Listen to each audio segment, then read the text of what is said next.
realized I just did not want to work for anybody ever again. I learned everything on my own. Hunger can't be taught. Half of it was survival mode. If I wanted to compete against you, I can't do it by being you. I got to do it by being me. If you're in competition with somebody else, then you're not focused enough on your craft. These eyebrows could be viral. Your skin is your largest organ. Swimming, just keep swimming. You're an entrepreneur, of course you would want to do I feel like I've come to the right place. Welcome everybody to episode 5 of our How They Crushed It podcast, hosted by Direct Mortgage Loans, which is where I work. Today we've got Alyssa Perna. She's I can't say this word very well, she's an esthetician. See, I wanted to say anesthetician, but that means she gives anesthesia. That's not what she is. She's a skincare expert. And she's got a great business local in Baltimore. She's a young lady and she's crushing it. She built her business herself. Nobody really helped her. She started with a couple bucks in her pocket and just marched forward and she's gonna talk a bunch today about consistency and hunger and sacrifice and passion. I mean, it's really, really, really good stuff and we're pumped to have her. So without further ado, let's learn how she crushed it. Welcome everybody to episode 5 of the How They Crushed It podcast. I have an outside guest today, my friend Alyssa Perna from Artistry by Alyssa. I said it right, correct? Yes. Okay, episode 5. Remember everybody, in our How They Crushed It podcast, we have 4 segments every time. We come with some rapid fire questions that Alyssa does not know ahead of time. Do not know. Some of which we ask Google to compare her answers with Google, some of which we come up with on our own. Secondly, we're going to hear from Alyssa, her story. What led little Alyssa to eventually run this thriving business where she's crushing it. Third segment, we're going to talk about her sales and marketing story, things she's doing that's really working for her. And lastly, we're going to talk about topical. What are you doing right now? It's February, everybody. I don't know when this will exactly air. Maybe it'll be March, but it's right now cold and dark outside and all the light on my face is, artificial light because it's pretty miserable out there. Agreed? I agree. So without further ado, segment 1, welcome Alyssa. I'm glad you're here. Thank you for having me. So everybody, I don't know Alyssa ahead of time, so all of this, and you're going to get a kick out of this, Alyssa's business is not one that I've had the pleasure of attending to, although there's been some jokes before we started that I will be a customer soon. We'll get to that in a few minutes. Do you agree? I agree. Okay, cool. But a couple of questions that we asked Google. My first one that I came up with and our producers off stage got a kick out of. Are you familiar with the scene from the movie The 40-Year-Old Virgin with the hairy chest? No, but I'm assuming it has something to do with waxing. It does have something to do with waxing, and I strongly recommend everybody listening to this or watching this podcast check out the scene. That's so funny. Well, I'm probably going to do that when I leave here. Steve Carell gets his chest waxed, and it's funny. It's more Pretty than funny. You in your line of work need to check it out. I'm surprised I haven't seen it. I'm surprised as well. Yeah. So next one, we asked Google this one, and I don't know the answer. What order do I apply my skincare? Well, I guess it depends on what your condition is or what it is that you're trying to treat. Well, you're sitting there. What is my condition? I mean, I would have to touch you to see, but I mean, if it actually was an order, I would say cleanse, tone, exfoliate, moisturize, sunscreen. I don't do any. That is not my order. Sunscreen My wife is probably watching this. She tells me that. For a man, I would say cleanse, moisturize, sunscreen. Cleanse, moisturize, sunscreen. Three things, easy peasy. Got it. What percentage of men have ever had a facial? If I could pick a percent, I would say 20. Well, I'm in the other 80 because I've never had the pleasure. Wait, 20%, I mean had a facial. Right, I'm in the other 80 who have never had. Oh, I see what you're saying. Okay, right, okay. I'm thinking it's higher than 20. I bet you it's 23. 23%. 23%. Okay, and then last one, Google couldn't answer this one. On Chat GPT couldn't either, but what about these brows here? How are they? Look great. They look like you just got them done. I got a haircut this morning, everybody. There you go. She saw a couple flyaways and clipped them up for me, so you are correct, my friend. I must have known that. Well, more importantly than the funny questions, tell us a little bit about your story. We talked about this before we started. What led little Alyssa, young Alyssa to this point in life of running a business? Walk us through it a little bit. I would say that, to make it not too short but also sweet, that when I was young, I was an only child, so I never grew up with siblings, a big family. I played a lot of soccer when I was younger, and I do feel like with me playing soccer, I was very underestimated. But I always shocked people because I was small and they can't tell that you're, are you 5 foot tall? I'm actually 4'10" and a half. 4'10" and a half. Yeah, half. Okay. I want that extra half. Okay, you got it. But I will say that when, soccer kind of came to an end of my high school career, I actually wanted to go into forensics for college. And something, I got into Stevenson, a school I've always wanted to get into. And something in me was just like, that's not going to make you money. That's not going to make you money. I don't know. And I always had a thing for just like brows and skin. And I just decided to tour an esthetician school. And I just knew that that was something I wanted to do, but I didn't know where it was going to take me. And how old were you at this point? I was 18. Okay. I was 18. So I dropped out of school like the day before. I probably had to pay my first like semester tuition. I dropped out, went to Von Lee, and Von Lee's actually closed now. It was a very high-end school in Pikesville. Went there, and I still really didn't know what I wanted to do. And halfway through, I wound up like landing actually a really good job. I will say I would never be where I am today without the owner of my last salon. So you had a mentor that... I actually did not have any mentor. I learned everything on my own. Okay. Honestly. We just said without this person. So what do you mean by that? She was my boss, and I was a shampoo girl at like a hair salon, and basically she let me have the back room because I started brow waxing because it just got too much for everybody. And she was like, well, you're a licensed cosmetologist. I went to Carver, which is right down the road. I got my cosmetology license. I didn't want to do hair, but I knew I was good at eyebrows. So she was like, just take over the brow waxing. Well, from that point forward, once I waxed somebody's brows, it was like they were coming back. So and all these people were coming back. So you're self-taught at the beginning? Yeah, I mean, like I said, I went to cosmetology school, but like that day that I did an eyebrow wax, I've never done an eyebrow wax before. That was the first time I did it. And then it was like from that point forward, I realized By the way, who's that person? It was Pilar. Jill and Pilar were the owners of the hair salon. And they let you experiment on them, guinea pig? Basically, yeah. And they literally, I feel like, kind of helped build me up in a way, but they didn't help me. They were just like, here's the room. We take 50%, you have 50%. Do whatever you will with it. As long as you can still shampoo our clients, we don't care. I was like, okay. And then suddenly we had to hire a shampoo girl because I was taking clients and bringing new clients in. And how long were you there doing that role? 5 months. 5 months. That role, but I was like a shampoo girl there for probably like a year and a half. But 5 months there, and then a high-end salon in the city actually like reached out to me. We had like kind of went back and forth. I got hired by them to do brows. So I was working at, the regular salon and there. And then I realized I just did not want to work for anybody ever again. Where's that come from? I think the fact that I just knew I was more. And my dad always told me that if, you're going to do something, make sure whatever you choose to do is something like when somebody hears aesthetics, for example, right? They think of you.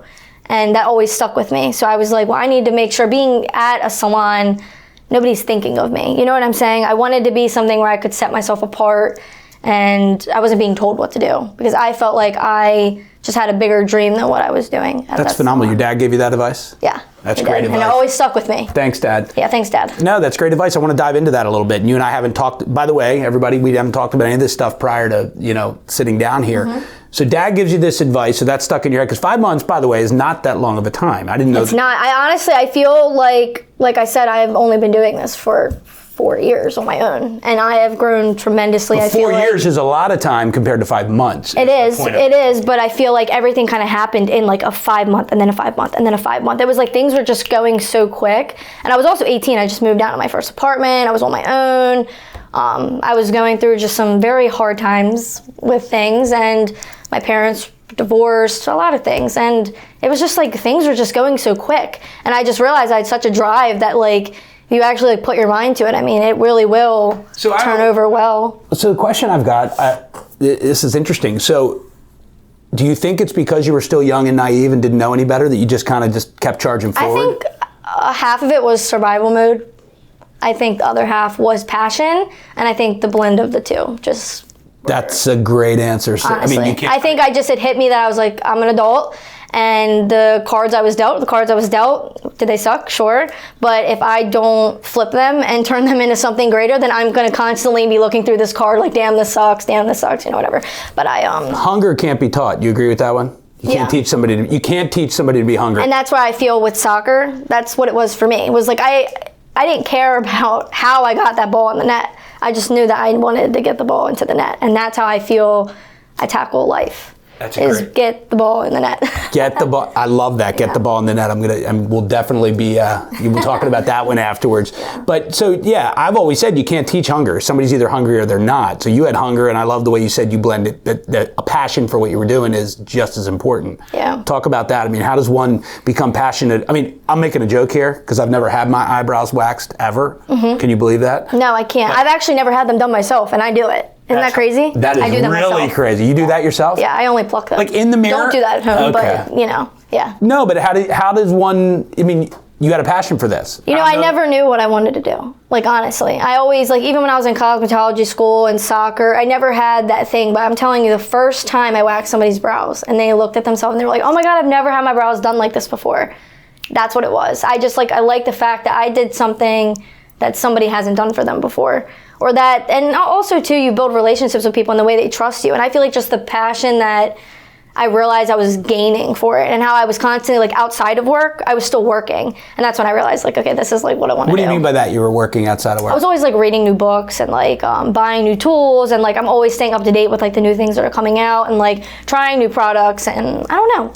We talk about this all the time at our company, but yeah, never stop learning. Leaders are readers is one famous quote I've heard before. Leaders are readers. Studying your craft, I mean, no matter what industry you're in, and that this podcast is, not meant to just talk to people in your industry or mortgages, our industry is supposed to talk to everybody. I feel like it's always ever changing, especially I feel like the beauty industry is very quick. Always things are going out, new things are coming in, and if you don't stay up to date, then you're going to fall behind. Totally. So, you have a passion for it. That's, Oh yeah, I'm definitely. You think you're still, I got a weird question. You think you're still as hungry as the 18-year-old version of yourself? 100%. I think I'm more hungry now than I was when I was 18. Because now I feel like I can see what can be done with it. You know so what I again, so that's graduating from being naive and At first hungry. I didn't know what I was doing. I just knew I was doing something. And I didn't know what the end goal was. I never wanted to own a business, ever.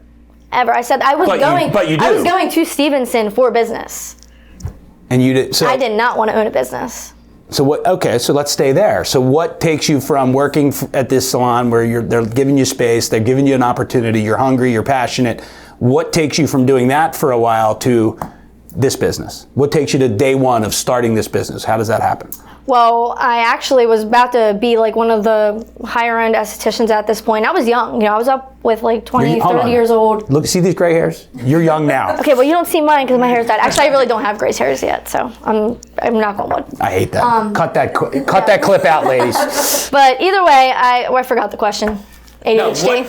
What takes you? So you're working now. You're a young lady. You're passionate. You're hungry. You're doing well. Mm-hmm. What takes you from? Why didn't you just? Because I thought when I landed this salon job, I thought I landed like the esthetician job. Like this is what I'm gonna work. This is where I'm gonna work for the next whatever years. And then I couldn't wax there. I couldn't wax eyebrows there. They didn't wax. They only tweezed, which I hated.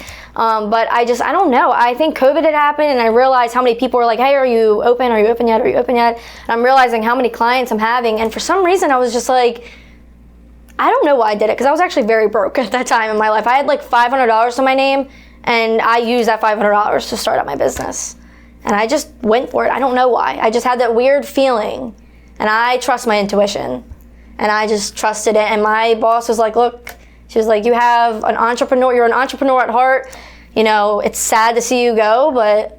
I got a couple questions. Well, no, statement first. Always trust your gut. Yeah. Do you agree with that one? Yeah. Okay, I do too. I mean, it was like a pull. It wasn't just like a one-day thing. This was like wow, this is really like a large energy, like consuming me, I felt like. That's a great way to put it. And you said something really deep a second ago, and I've always said this, entrepreneurs, if you think you're an entrepreneur, you're not an entrepreneur. It's only when you can feel that you're an entrepreneur that you're an entrepreneur. You agree with that one? I do, yeah. Yeah, talk a little bit more about that feeling. I want to hear about this. You're drawn to it. I want to talk about it. I just feel like, I don't know, this sounds kind of horrible to say, but I feel like there's just so many things that I'm like, I wouldn't have done it that way. I would have done it different, and like, I just feel like I trust my opinion more than anybody else's. So but you're crushing it, right? Your business is doing. Is your business doing well? My business is doing very well. Right. Honestly, I feel like just getting better. You proved your point. I did prove my point. Okay, well that's good. Hold Point on, Nux again. Point has been proven. But as a business owner, don't you always have to constantly be reproving the point? Do you find that? Yeah, I feel like, I'm not always up, a lot of days I'm down, but the point is like you're never going to be up if you don't have the days where you're kind of down. So I feel like you got to just keep finding new points to prove, you know what I mean? Well, like I said, things change and new points need to be proven. Are you a believer in the just keep putting one foot in front of the other and moving forward at all times? One day at a time. Yeah, absolutely. Just keep swimming. Is that what, was it Nemo? Yeah, I love that one. I love that one. Just keep swimming, They all can't be winners. That's what my dad says. Your dad keeps popping in here. What's your dad think of your business? I don't know what he would say, but I know he would say great things. I mean, me and my dad are like... Well, you got to send him this podcast when it's over. Make sure he watches it. I called him right before I parked my car, so... And then tell me get back to me and let me know what he says after he hears all this. He probably did not know I was going to talk about him in the podcast, though. So that's... Well, you never... I've always found you... Not going to say my mom didn't have anything to do with it, but... Yeah, she might be me upset. and my mom are just like, I don't know. We're just like sisters, so. Well, you never know. I've always found in my career and in life, you never know where that great advice is going to come from. And it sounds like you've gotten it. It's kind of hit you in weird spots, and you followed your feeling and your gut, which, you didn't wake up one day thinking, oh, today's the day I'm going to start a business. But it just, when the feeling overwhelms you, you just roll with it. I do feel like my parents as a whole, like ever since I was a kid, I do feel like my parents always let me do what I wanted to do. And my mom was telling me this thing the other day, how like, when I was a kid, like I was really small, obviously, because I was like shorter than everybody else. You're tall now. But right, like I would always go over the monkey bars, and all the parents on the thing would be like, "Oh my God, how are you gonna let your kid like do that?" My mom's like, "She's fine, she can do it, whatever." My mom's like, I feel like because we just let you have so much independence, you kind of just like took it and like ran with it, and I feel like I agree with that.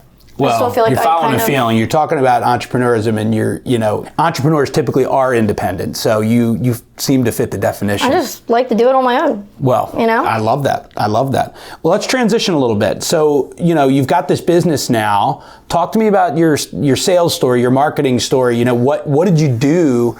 You're a youngster, so you start a business. Right. You got money.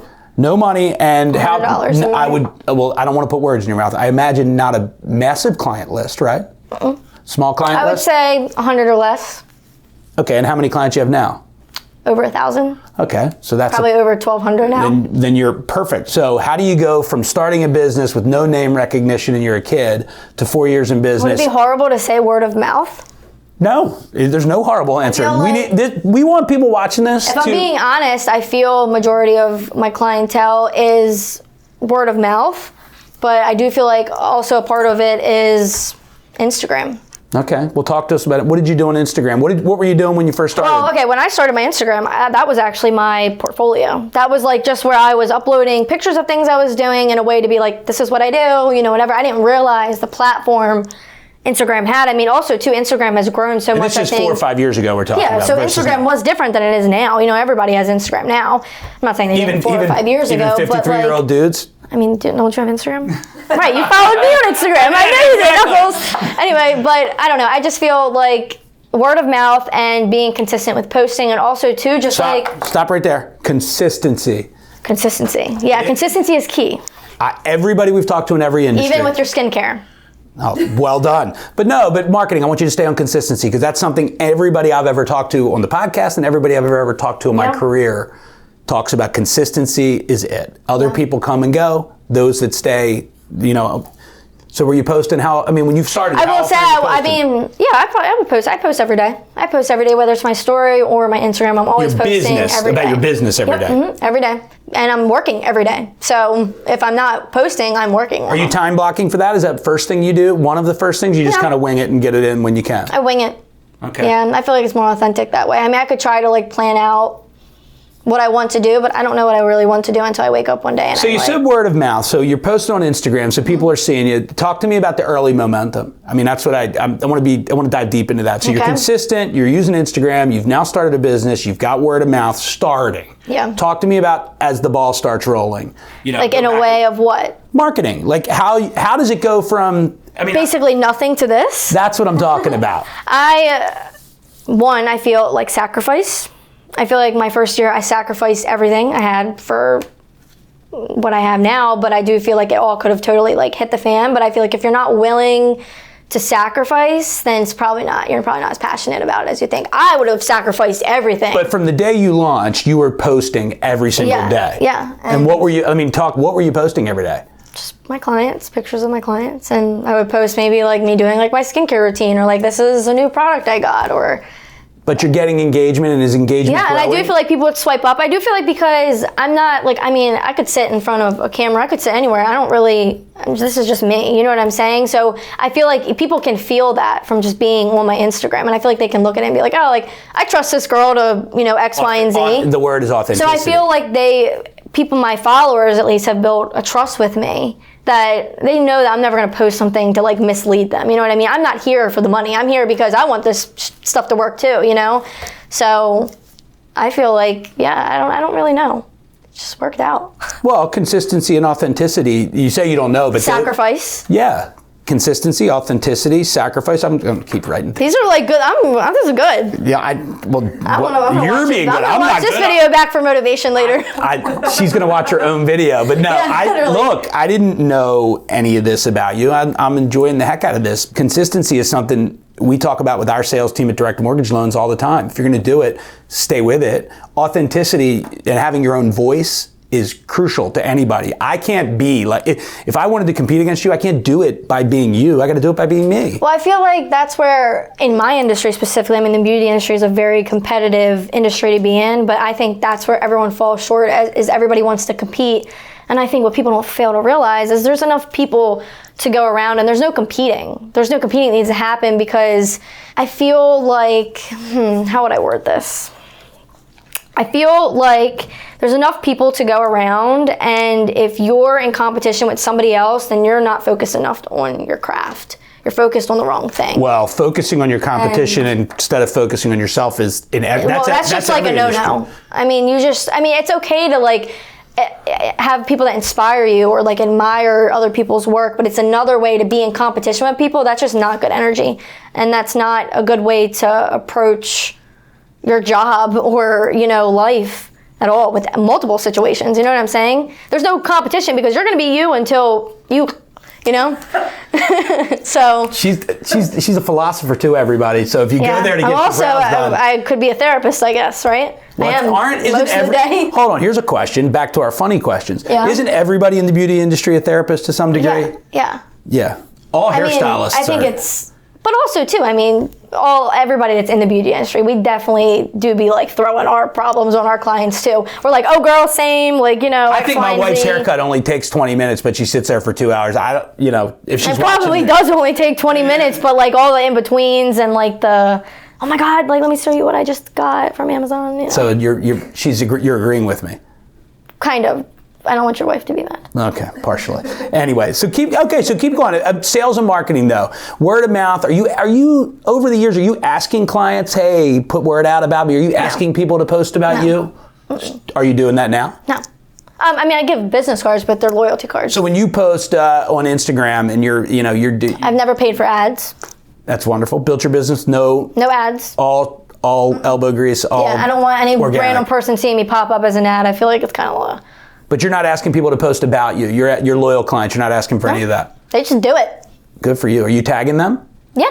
They tag me, and then I repost it and I share it with everybody else, and that's wonderful. So on and so forth. How has your Instagram plan evolved over the years? How is it different now than it was 4 years ago? Well, I do feel 4 years ago I didn't take it as serious as I do now. I do take it a little bit more seriously now, because I'm in the more like medical side of aesthetics, and I do want a good algorithm. I do want to make sure that it's aesthetically pleasing to the eye, and that when people are seeing my page, they directly know what they're here for. They're not like, what does she do again? You know what I mean? As before, I feel like not many people knew what I was like doing, because I was doing so many different things, and now I'm just like a jack of all trades. But do you have a marketing plan? Do you have a written marketing plan? No. But you have a consistent plan you use every day. Yeah, I feel like in my brain there's like, it's like a knowing. I've been doing it for like 5 years. I feel like I've gotten into a routine that this is like a part of my job, whether I want it to be like or not. So it's like, okay, Monday, like today, like I feel like the past few days I haven't been posting a lot. For example, before I got here, I went on my Instagram story and I was like, I know I've been like a little MIA. I've just been busy, X, Y, and Z, because I'm bringing in... These eyebrows could be viral. They probably could, if I would have done them. I'm joking. That's so mean. But no, I do think that, yeah, I just kind of wing it, I guess. But now I do take it more seriously than I did. You say 4 wing it, years but ago. I don't believe you. I think you think you wing it, but you have a pretty specific plan. I have a plan. I know what I want to go out, and I am very particular about what I post now. I used to always just be like, post whatever. Now I make sure, the angle's right, they're seeing it, the knowledge is there. When they're reading it, they're not like having to read through all these things to get to like the important part. Like it's just like straightforward, to the point, and that's it. And then they can just book. You could be a teacher. You know that, right? I wanted to be when I was a kid. Well, you could teach people about marketing. I mean, consistency, authenticity. I mean, these are buzzwords in the industry, and it sounds like you just kind of figured them out on your own. Nobody really taught you how to do it. It's like suddenly I feel like everybody's just like inspired to like go out on their own when I talk to them, and I'm like, do it. Yeah, well, do it. What's the Nike saying? Just do it. That's what we say that one at our company all the time too. I mean, seriously though. I am serious. Do it. Yeah, tell them. Just do it. Just do it. So, Alyssa, in your own words, we've been talking about you grew this and you jumped and covered a lot.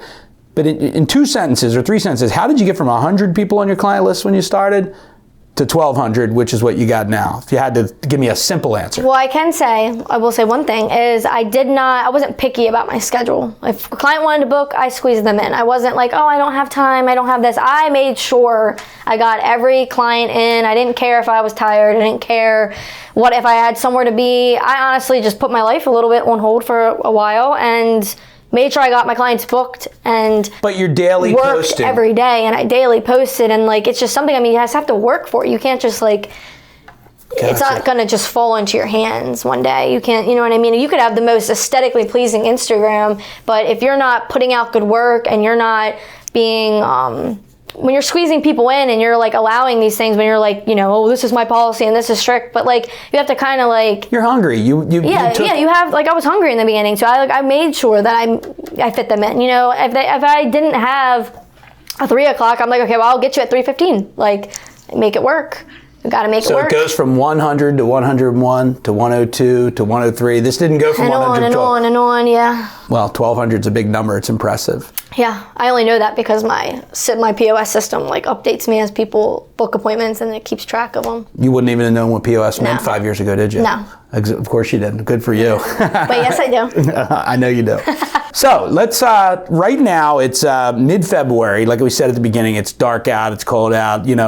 What are you doing right now? This is one segment we always go with everybody, because forget about what you did. We talked a little bit about the growth over the last 4 or 5 years. We've talked now about, we talked a little bit about what your future is. What are you doing right now today that you think's working for you? I do think that there has been a sudden shift in I'm not going to say my industry or as a whole, but I do think the aesthetics industry has had a shift in the past 2 years, and I myself have made like a shift. What shift? And I think that just skincare, I think, is becoming more important. I feel like people are actually caring about what they're putting on their face and what's in their products and X, Y, and Z. Same thing with food. Everybody's very, wondering what's in their food, whatever. But I do think with me, I have went into more like acne treatments, putting people on regimens. I don't know, just kind of being like I said, like I'm a jack of all trades, but I'm putting them on regimens. I'm taking care of their eyebrows. I'm making sure like just everything is going to plan to get them to their end result, whatever that is. So I do feel like lately I have been putting more products on my shelves. I've been focusing more on bringing in my skincare lines, things that I actually retail, like full on. And it's a big investment at first. So as of right now, I'm bringing in my 4th skincare line that I retail as a whole. And so, I mean, basically, you're talking about business expansion, because these are different. I'm like expanding. Yeah, I feel like and I don't know where I'm going to be yet, but I feel something changing. So okay, and talk to me about expansion. Does that scare you? No, I think if you don't expand, then you just are going to stay in the same place. I feel like expanding is the only way that you're going to grow. Well, that's a true entrepreneur talks like that, but. Do you have a plan for what you're trying to achieve with your expansion? I mean, do you have something in your mind, or are you just kind of, putting one foot in front of the other? It's like I have this little cloud that hangs above my head, and there's like multiple little pictures, right? And then I just slowly cross one off. Okay, I did that. And now my cloud is like weird because I feel like there's nothing really in there, and it usually is. But this time is different because I feel like I've accomplished kind of everything that I wanted to. Now I'm at this place where everything's at a nice bay. And I can start digging, dipping my toe into new things, and that's like what I'm doing. And the new thing is that I'm bringing in like these lines that are good lines, or good skincare lines. They're hard to, I feel like, keep in stock and sell because they're expensive, but like I don't care. Like if I want to make sure, I would rather risk all my money to bring in something good and then have a good return on your investment than for me to bring in a crappy skincare line and it not have that great of a return on investment, also not really result driven. So I'm making sure the products I'm putting out are actually giving me results. I want to make sure people are paying for what they're getting and wanting, and they're actually happy with their purchase, because good skincare is not cheap. So as you're expanding, how do you maintain, or are you maintaining, the same level of grit, hustle, determination that the young lady that started this business 4 years ago had? Yeah, I feel like I'm maintaining the same grip, but I do think that it's a lot different than I anticipated it to be, like 4 years ago. Some women are just not the nicest, and I feel like... You mean competitors or clients? Yeah, I think competitors, and like even though I don't pay attention to it much, I mean, you still feel it, you know it, you hear it, whatever. But trying to just keep your eyes here and not... Like well, you said earlier you keep all that blocked out. Yeah, so lately it's just been like, I feel like I've had a lot of eyes on me, to say the least, and I feel like people are like, oh, what is she gonna do next? So it's like, I'm just at this point where I feel like I'm held up to this pedestal, and I'm scared to do anything that's gonna knock me off the pedestal. But I also, at the same time, I'm like, I mean, if I fall, I just get back up, right? I don't know. Well, I like you, earlier you said, you got to block all that out and just focus on what's going on here. And so I'll give you your own advice back to you. Yeah, that's my advice, but I don't always take my own advice. Well, we all need to sometimes step back and listen to our own advice. That's the only way you'll succeed. Absolutely. So tell me what else? What else is going on? What else are the big plans? I do think that I'm getting to a point where I'm a little overworked, so I think maybe hiring somebody in the future would be something that's going to help. And when I say hire, you have no employees. Your whole business is yourself right now? Just me. Okay. Just me. You do everything? Yeah, everything. I work 6 days a week. I'm actually about to start taking off an extra day, so I'm going to take off on Mondays. So I'm actually only going to be working, a normal schedule, like a normal human. So I think that'll help me. But I just think having like a receptionist or somebody that can just do orders and things like that I just don't really feel like doing anymore. And possibly moving. Gotcha. I want to buy a building. Smart. You're an entrepreneur, of course you would want to do that. I feel like I've come to the right place. We could help with that. We got some people that could help you with that. Well, it sounds like you're crushing it. I've been writing notes, look, it's as if you were like a marketing professor at a college, because you talked about consistency, which we talk about all the time. You talked about authenticity and being authentic in the way you communicate, the way you deal with your clients, the voice you use in your marketing. Yeah. It's crucial. And look, sacrifice and hunger, you can't teach that. I love the way you put it. I think anybody watching should take that away with them. Sacrifice and hunger. You got to dig in your own gut. Am I correct? No, literally. Nobody outside can get, nobody can tell you to be hungry. Literally. And look, passion. I love that you threw that one at me. Passion is important. You got to love what you do. You got to love studying the bit. It sounds like you don't only love what you do, you love studying what goes on around your industry. I feel like even if I did something else, I would probably still be learning about this stuff, because it's interesting. Well, that's a true entrepreneur. Your skin is your largest organ. I didn't know that. Well, now you do. I'm going to buy sunscreen on the ride home. You better. I should have had like the white stuff on my nose for this. I know you're serious. You're 4'10" and you're 4'10" and a half, and you intimidate me a little bit. Yeah. I was going to show up here today with my wife's little like things that you put under your eyes, but what are they called? I don't know do you know what they're called? I'm just asking you. I just want to know what you think they're called. I have no idea what they're called. But they're those little chilled things. But instead, I did do it this morning and send it to our producers, so they're probably going to post it on here. And you did see the picture. I did see the picture, yes. Yeah, so I look like I'm like 30 years old instead of what I really am. Knocked like 10 years off. Well, that would be 20 years for the record. Okay. But anyway, that was my best attempt. I wasn't going to pluck, for the record, but that was my best attempt to prep for this. That's great. I'm glad that you thought of me. I did. Look, Artistry by Alyssa, we're going to post it on here. You got to check her out. She's local here in Baltimore.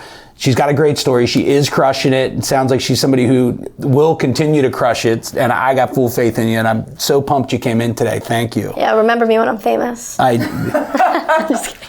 I got no comeback for that, everybody. No comeback. I will serious. remember you. I followed you on Instagram. I'll leave my autograph somewhere. You give it to them. But look, she's crushing it. I got a lot out of this one today. Follow Alyssa, check her out. I mean, I don't get my eyebrows done, but I think I got to go in there one day and do it. Yeah. But well, I do a lot of advanced skin things. Well, we'll talk after. Might be in there soon. We'll talk after this is all over. But thank you. I appreciate you coming in. Yes, thank you, Very, Knuckles. very much so. She's crushing it. She crushed it. Thanks, everybody. See you next time. Bye.